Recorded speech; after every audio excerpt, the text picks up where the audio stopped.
ஒரு இணைகரத்தின் அடிப்பக்கமானது அதன் உயரத்தை போல் 3 மடங்காகவும் அதன் பரப்பளவு 243 சதுர சென்டிமீட்டர் ஆகவும் இருப்பின் அடிப்பக்கம் மற்றும் உயரம் முறையே கண்டுபிடிக்க சொல்லியிருக்காங்க.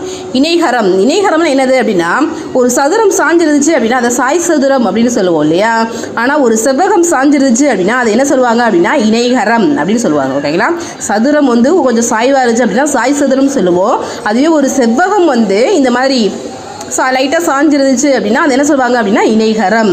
இந்த 2 பேஜும் எப்படி இருக்கும் அப்படின்னா ஈக்குவலாக இருக்கும் செவ்வகத்தில் இருக்க மாதிரி. ஓகேங்களா. இணைகரத்தின் பரப்பு கண்டுபிடிக்க என்ன ஃபார்முலா அப்படின்னா, இங்கே என்ன இருக்கும் அப்படின்னா h/b. ஓகேங்களா. அடிப்பக்களவு இன்ட்டு இதோட உயரம். ஓகேங்களா. ஸோ இது என்ன கொடுத்துருந்தாங்க, இணைகரத்தின் பரப்பு h/bன்னு சொல்லிட்டேன் இல்லையா. இதோட அடிப்பக்க அளவும் இதோட h உயரமும் தேவைன்னு சொல்லிட்டேன். இதில் என்ன சொல்லியிருந்தாங்க அப்படின்னா இணைகரத்தோட அடிப்பக்கமானது உயரத்தை போல் 3 மடங்கு. ஸோ பியோட வேல்யூ 3h அப்படின்னு கொடுத்துருக்காங்க.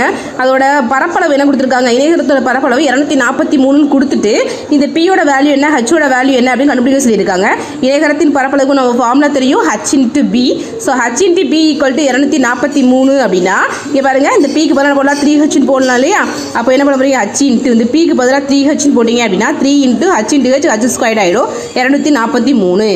3 சரி பெருக்கல் போனால் அந்த வகுத்தல் வந்துடும். ஸோ இந்த 3ஆல் அடிச்சு கொடுத்தீங்க அப்படின்னா 8 3 24 1 3 3 81. ஸோ h² வேல்யூ 81 அப்படின்னா ஹச்சோட வேல்யூ 9. ஸோ பியோட வேல்யூ 3hன்னு சொன்னோம் இல்லையா.